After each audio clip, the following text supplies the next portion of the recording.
ఇంతవరకు రాత్రి కలిసిలో పాటల ద్వారా దేవునామని దైవజనుల ద్వారా దేవుడు విషయాన్ని తెలియజేశారు. సమయము రాత్రి 10 గంటలు. దేవుని యందు భయభక్తులు కలిగి ఆయన సన్నిధికి భయపడువారు క్షేమముగా ఉండురు. ప్రసంగి 8:12. సర్వోన్నతుడైన మా దేవా, నీకు వందనాలు, స్తోత్రాలు చెల్లిస్తున్నాం. ఈ రాత్రికాల సమయంలో ప్రభువా, ఇంతవరకు ఈ స్థలంలోనైనా ఏర్పాటు చేయబడిన కూటంలో ఈ కృపణ చేస్తున్నందుకు నీకు వందనాలు నాయన. దాన్ని బట్టి నాయన ప్రభువా, నాయన మరి బట్టి దేవాన్ని ప్రేమించి నడిపించిన ప్రభువా, కుమారుని బట్టి నీకు వందనాలు, స్తోత్రాలు. వారి జీవితంలో ప్రభావ ఇంతవరకు మీరు చేసిన ప్రతి కార్యాన్ని బట్టి మీకు వందనాలు దేవా. మీరు చూపిన ప్రేమను వచ్చిన మీకు వందనాలు. అలాగే ప్రభావ ఆయన అక్కడ బట్టి స్తోత్రాలు. అలాగే ప్రభావ వారికి ఇచ్చిన కుమార్తెను బట్టి వారి కుటుంబాన్ని బట్టి కూడా మీకు వందనాలు. ఎవరికి మీరు ఆస్తులు ద్వారా మీరు మాట్లాడారు. ఈ సమయంలో నా తల్లి నేను కూడా మీ పక్షంగా మాట్లాడబోతుంది కదా.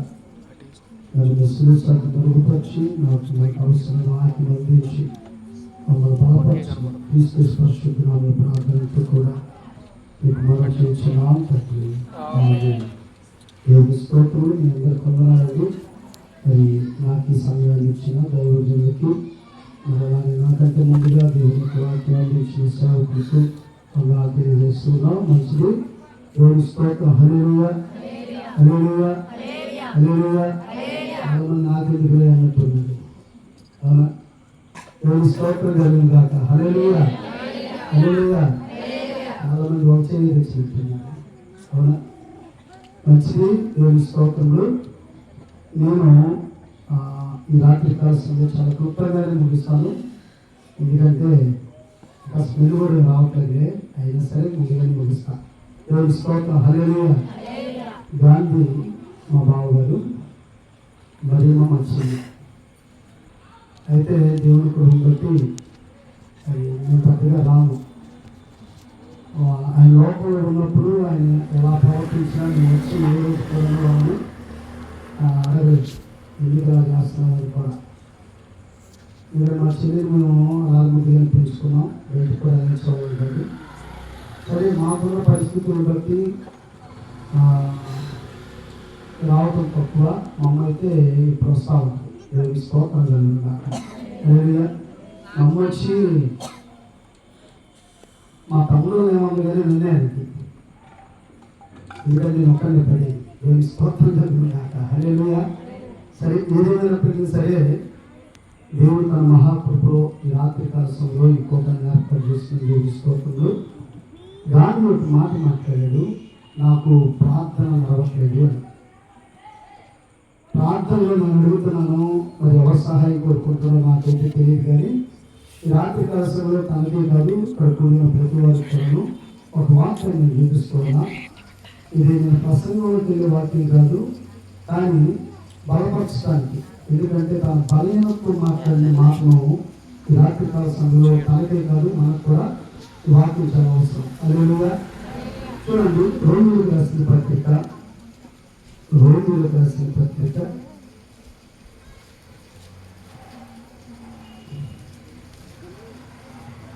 ఇస్తారా?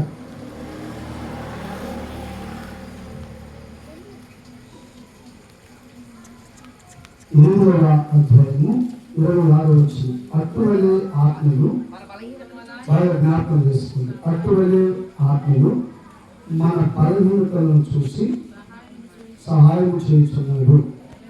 ఎవరైనా చదవట్లేదు ఎవరు?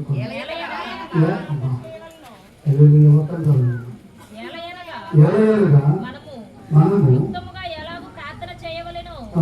మనకు తెలియదు కానీ మూలుగులతో ఆ ఆత్మ తానే మన పక్షములుగా విజ్ఞాపన చేయుచున్నాడు. స్తోత్రం కలుగుగాక. హల్లెలూయా.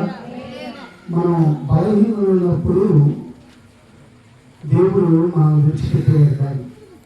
యేసుక్రీస్తు ప్రభువారు ఆయన ఆరోహణలో వెళ్ళిపోతున్న సమయంలో ఆయన చెప్పిన మాట ఏంటంటే, నేను ఎన్నిటి మనుషులు మీకు ఆదరణ ప్రతి ఆత్మను పంపిస్తాను అన్నాడు. కాబట్టి ఆయన వెళ్ళిపోయాడు. ఆదరణ ప్రతి యొక్క ఆత్మ మన మధ్యలో ఉంది. ఇప్పుడు ఈ యొక్క ఆత్మ మనకి ఎలా సహాయపడుతుందంటే ప్రాంతంలో సహాయపడతా ఉంటుంది. అర్థమవుతుందా? కాబట్టి ఇప్పుడు ప్రతి ఒక్కరు కూడా ఎంత సమయం ప్రార్థన చేస్తున్నారో నాకైతే తెలియదు, కానీ సంఘాల్లో దర్శకాలు వేస్తున్నారా అమ్మా? దర్శకాలు ఇచ్చేవారు దేవుని స్తోత్రం. ఒకళ్ళు అమ్మ నువ్వు గారు మీరు మాట ఎందుకంటే ఇక్కడ గారు ఇచ్చేది అమ్మా, మీరు ఎందుకని ఇవ్వట్లా దర్శకాలు ఇస్తున్నావమ్మా? అంటే నేను దర్శకాలు గారి గురించి కూడా చెప్తున్నా రాలేదు రాత్రికాల సమయంలో. కానీ దర్శకాలు ఇవ్వటం వల్ల మీ కుటుంబాలకు ఆశీర్వాదం ఉంది. దేవుని స్తోత్రం కదా.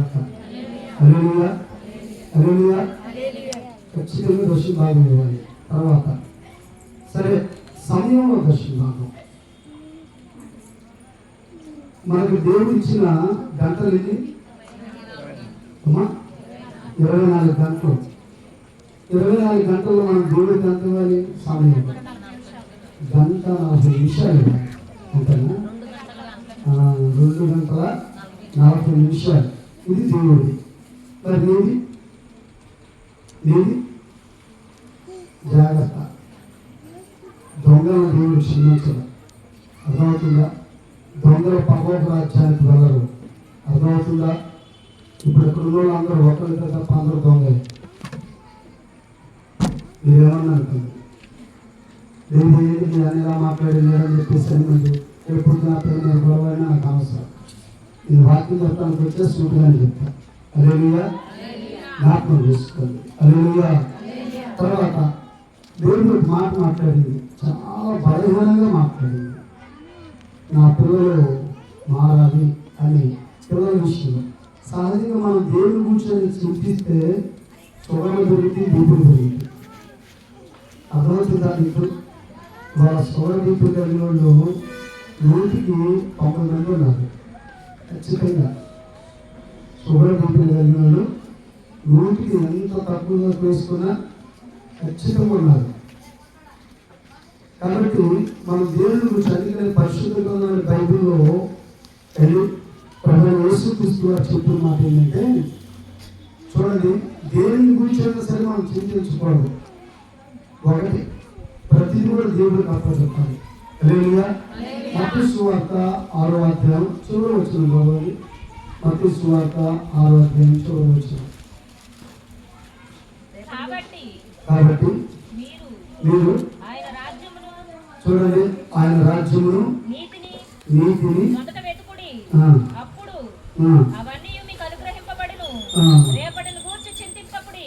రేపటిని గూర్చి ఇంకా పైన ఏమవుతుందంటే ఆహారం గూర్చి, ప్రాణాన్ని గూర్చి, దేవుని గురించి కూడా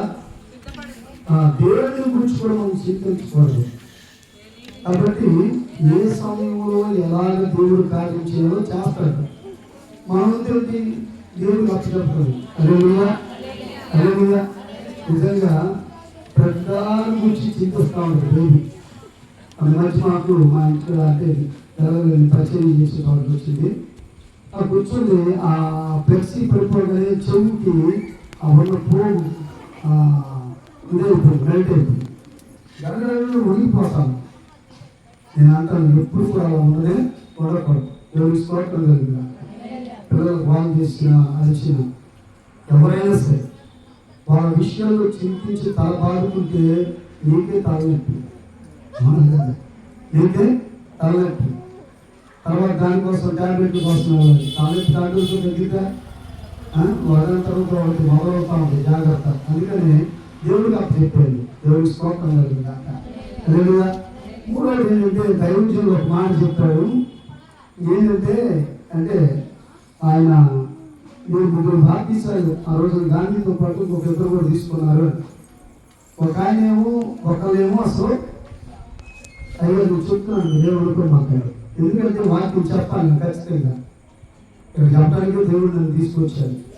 వాస్తవం ఈ రోజున అంటే నిన్నటి నుంచి నాకు రేపటి వరకు 40 మీటింగ్స్. ఎందుకు నాకు తెలియదు, కానీ ఆ డేట్లు మారిపోయి నేను ఒకసారి వచ్చినప్పుడు ఇద్దరు కూడా అన్నారు, భార్య భర్తలు ఇద్దరు ఖచ్చితంగా మీరు ఉండాలి రావాలన్నారు. నాకు మీటింగ్స్ ఉంది రావటం కుదరదాన్ని. కానీ మీటింగ్లు మారిపోయింది. ప్రార్థన చేశారేమో నాకు తెలియదు, కానీ 21 నుంచి నెల 21 నుండి 23 వరకు మీటింగ్స్. అయితే దేవుడు స్తోత్రం కలిగింది కాక. చూడండి ఏంటంటే గాంధీ ఒకరు నిలబడ్డాడు, ఆయన ఒకడే కనపడుతున్నాడు, మిగతా ఇద్దరు కనపడలేదు. సరే ఒకరు రావట్లేదు, ఒకరు ఎక్కడికో వెళ్ళిపోయారు అన్నారు. అన్నారం లేదా అయ్యారు, అన్నారం లేదా? నేను ఎవరైతే చెప్తున్నా అమ్మా, మీరు అందరూ విన్నారుగా. ఇప్పుడు నేను సూటిగా మిమ్మల్ని అడుగుతున్నాను, ఇక్కడ ఉన్న వాళ్ళందరూ కూడాను మరి ఏ సంఘంలోనైతే ఏ బండలు చెక్కబడ్డారో, ఏ గుంటలు త్రోపడ్డారో వాళ్ళైనా అక్కడికి వెళ్తున్నారా? లేకపోతే అయ్యగారు గిల్లాడను అంటే నేను వేరే అట్లా అంటే తిట్టాడను బుచ్చాడను ఉంటాయి రకరకాల ఇబ్బందులు. అమ్మగారి కంటలు లేదా వాళ్ళ పిల్లలు ఎలాగన్నారను, సంఘ పెద్దలు ఏదో అన్నారను అని సంఘాలు మారిన ఎవరైనా ఉన్నారు ఇక్కడ? ఉన్నారా? దయచేసి చెప్పండి, నువ్వు వాక్యం చెప్పాలి. నీకు ఒక మందిరాన్ని విడిచి మరొక మందిరానికి వెళ్ళే వాళ్ళు ఎవరైనా ఉన్నారా? ఒక కాపరిని విడిచిపెట్టి మరొక కాపరి దగ్గరికి వెళ్ళిన వాళ్ళు ఉన్నారా? అందరూ ఒకే చర్చికి వెళ్తున్నారా? మొదటి జాగ్రత్త, సంఘాలు మార్పు శిక్ష మీకే. మీరు అంటారు మా హోటల్ అయ్యగారు రెండు అంటారు, కానీ వాక్యం ఏం చెప్తుందో తెలుసా? అయితే అవ్వచ్చేమో కానీ చూడండి, మత్తయి సువార్త 23వ అధ్యాయం. మత్తయి సువార్త 23వ.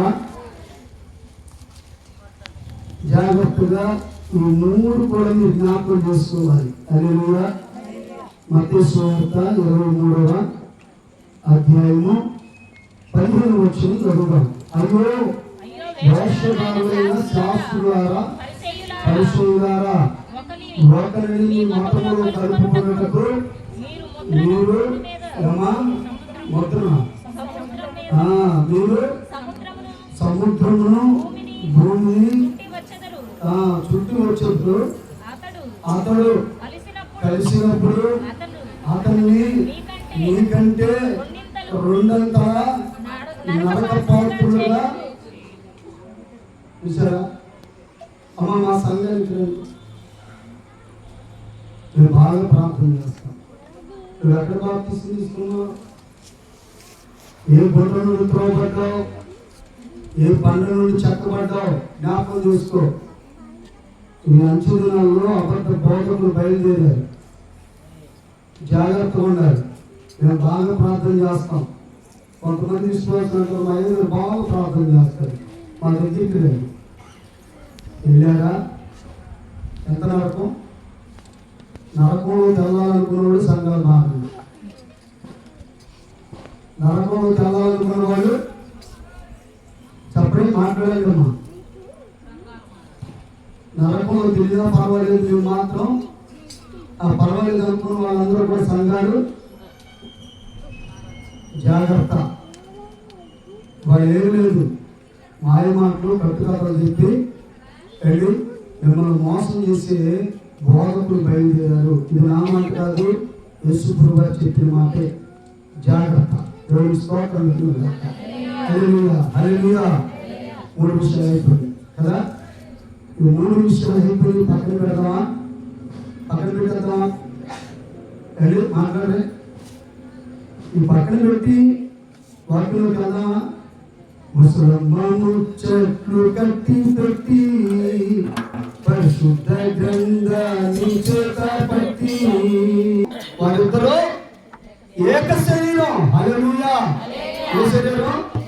ఏక శరీరం. కాబట్టి ప్రియ సోదరి సోదరులారా, చూడండి, ఇప్పుడు ఏక శరీరాన్ని విడదీయడానికి అర్థాలు వాడు దేవుడు మా కుమారుడితో. చూడండి, అలాగనే కోడలు అంటుంది భర్తతో ఏమని, ఇదిగో మీ అమ్మ చూసావా? రకరకాలుగా అన్ని రెచ్చగొట్టాలి కదా, చిచ్చు కట్టుతాయి. కాబట్టి ఇది కాదు మనకు కావాల్సి ఉంది. ప్రియ సహోదరి సహోదరులారా, ఈ రాత్రి కలసంలో దేవుని యొక్క వాక్యాన్ని శ్రద్ధగా మనం విందాం. హల్లెలూయా, హల్లెలూయా. కాబట్టి ప్రియ సహోదరి సహోదరులారా, చూడండి, మారు మనసు పొంది బాప్తిసం తీసుకున్న మీరు ఈరోజు పూర్వం గాంధీ పెట్టుకున్నాడు కాబట్టి గాంధీతో పాటు మిమ్మల్ని కూడా ప్రశ్నిస్తున్నాను. నేను ఇప్పుడు ఖచ్చితంగా గాంధీని కూడా ప్రశ్నిస్తున్నాను. పరిశుద్ధ గ్రంథమైన బైబిల్లో ఉన్న విషయాలు మాత్రమే నేను చెప్తూ మాట్లాడుతున్నాను. సంవత్సరానికి వచ్చే ఎన్ని రోజులండి? 360 రోజులు. ఎన్ని ఆదివారాలు వచ్చినాయి? 50. గట్టి చెప్పండి. 52, 55, 52. అవునా? సరే, ఒకటో రెండు కలిస్తే మంచిగా మరి కలిస్తే సరే 52. దేవునికి స్తోత్రం కలుగుతుంది కాక. 365 రోజులు బాప్తిసం తీసుకున్నాడు. అంతమంది నా చేతులు అంతా కొద్దిగా ఏంటని గారు నిదానంగా చేయటట్టు అంటున్నాను. నా తాళ చెప్తున్నాను సాలని. దేవునికి స్తోత్రం కలుగుతుంది కాక. హల్లెలూయా. ఏంటి అంతమంది బాప్తిసం తీసుకున్నాడు? అమ్మ చెప్పలేదు. బాప్తిసం ఎంతమంది తీసుకున్నారు? నేను మునిగి వాళ్ళు అంతమంది చెప్పండి అమ్మా. ఎందుకంటే ఇప్పుడు ఎత్తితే ఎక్కడ బయట పెడతాడో అన్నట్టుగా బయట పెడతానికే వచ్చాయి. దేవునికి స్తోత్రం కలిగి కాక. హల్లెలూయా, హల్లెలూయా. అయ్యగారు అన్నాడు, అన్నారా లేదా? ఎందుకంటే దేవునికి స్తోత్రం కలిగి కాక. ఎంతసేపు చెప్తారు అయ్యగారు? తొందరగానే ముగిస్తాను కానీ కానీ నాకు ముగింపు రాదు. నేను చెప్పడానికి అర్థం చెప్తాను కానీ ముగింపు రాదు. దేవునికి స్తోత్రం కలిగింది కాక. హల్లెలూయా, హల్లెలూయా. చూడండి ప్రియ దేవుడు కాక, సంవత్సరానికి వచ్చి 365 రోజులు 365 రోజులు బాప్తిసం తీసుకున్న వారు మందిరానికి వెళ్తున్నారా? మరి వాక్యాన్ని ఏం చేద్దాం? ఏమంటే వాక్యాన్ని మరి ఎందుకు తీసుకున్నా బాప్తిసం? వారంలో సీరియల్ 2 రోజులు వస్తాయండి. ఆ సీరియల్ పేరు నాకు తెలియదు కానీ చూసేవాళ్ళు బాగా తెలుసు. వారంలో నువ్వు చూస్తున్న సీరియల్ 2 రోజులు వస్తుంది.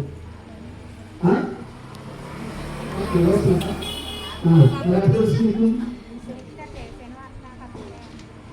సోమవారం నుండి శనివారం దాకా. అంటే సోమవారం నుండి శనివారం దాకా 6 రోజులునా? 6 రోజులునా అమ్మా? ఒకసారి లెక్కేయండి. మీరు 6:30 కొద్దిగా డౌట్ వచ్చింది. సోమవారం నుండి శనివారం వరకు 6 సరే, దేవునికి స్తోత్రం కలుగుతుంది కాక. 6 రోజులు. ఒక్కరోజు మిస్ అవుతున్నారా? ఒక్కరోజైంది. ఇవాళ నిజంగా ఆనాడు అమ్మమ్మ గారు ఆదాం గారికి అంటగట్టిందో కొంతమంది స్త్రీలు ఇప్పుడు ఏంటి మీ భర్తలు కూడా మీ పిల్లలు కూడా అంటగట్టారు. ఏంటి ఇప్పుడు ఆడవాళ్ళ కంటే మించిపోయారు మగవాళ్ళు సీరియల్ చూస్తారు. మామూలు కాదు, వాళ్ళకే శిలాపాలకు కలిగివచ్చు. అంత తయారయ్యాడు. ఏ పని లేదు. సమయం దొరికితే చాలు ఆ సీరియల్ అయిపోయిన దాన్ని కూడా పెట్టుకొని వస్తున్నారు. మందిరానికి రాదు, మళ్ళీ టయానికి రాదు.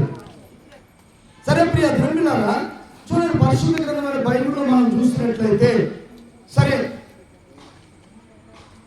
వాళ్ళు 365 రోజులు మీరు మందిరానికి వెళ్ళకపోయినా పర్వాలేదని మీరు అనుకుంటున్నారు. సరే, సంవత్సరానికి 52 ఆదివారాలు. సంవత్సరానికి 52 ఆదివారాలు వెళ్తున్నారా? నిజం చెప్పండి. ఏ ఆదివారం కూడా ఆరాధన మానలేదా? మానవుడు దేవుని స్తోత్రం. మానవుడు. అపోస్తుల కార్యముల గ్రంథం 2వ అధ్యాయం. అపోస్తుల కార్యముల గ్రంథం 2వ అధ్యాయము 42వ వచనం నుండి చదవండి. వీరు అపోస్తుల బోధయందును సహవాసముందును రొట్టె విరుచుటయందును ప్రార్థన చేయటయందును ఎలా ఉన్నారంట? ఎవరండి వీళ్ళు? మాట్లాడండి. ఎవరు వీళ్ళు? వీళ్ళు కూడా మన నమ్మినోళ్ళే, అవునా కదా? పేతురు గారి ప్రసంగంతో ఎంతమంది మార్చబడ్డారు అమ్మా? ఎంతమంది? 3,000 మంది. దేవునికి స్తోత్రం కలుగును గాక. ఈ 3,000 మంది మార్చబడ్డారు. ఈ 3,000 మంది ఎలా ఉన్నారంటే అపొస్తలుల బోధ అంటే వాక్యం వినడానికి మాత్రం ఏ మాత్రం వెనకాడట్లా. దేవునికి స్తోత్రం, హల్లెలూయా. మనసు ఒక చోట, మనసు ఒక చోట లేదు వాళ్ళకి. అర్థమవుతుందా? నువ్వు ప్రార్థనకు వచ్చిన కాడి నుండి నువ్వు మాత్రం మందిరంలో కూర్చుంటావు, కానీ మనసు ఎక్కడుందో తెలుసా? వాక్యం లేదు. ఎక్కడుంది? ఎక్కడుందంట? ఎక్కడుందండి? మాట్లాడరే. ఎక్కడో ఉందిలేండి, మాకు తెలుసులే. అవునా కదా? నేను కూడాను మారు మనసు పొందక ముందు యవన కాలంలో ఉన్నప్పుడే మరి మందిరానికి వెళ్ళేవాడిని. కానీ మనిషిని అయితే అక్కడ ఉండేవాడిని, నా మనసు మాత్రం అక్కడ ఉండేది కాదు. సరే, ప్రార్థన గురించి రాగానే ఇంటికి వచ్చేసి మళ్ళా ఇంట్లో మనిషి మాత్రం ఆ మెట్ల మీద నుంచొని చూస్తూ ఉండేవాడు. అంటే మనిషిని అక్కడ ఉండేవాడు, కానీ మనసు అక్కడ ఉండేది కాదు. మనసు మెట్ల మీద లేదు. ఎక్కడుంది?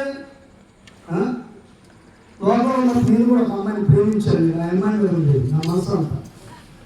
ఎప్పుడు వస్తా అని చూస్తూ ఉండేవాడిని. వాస్తవం ఇది.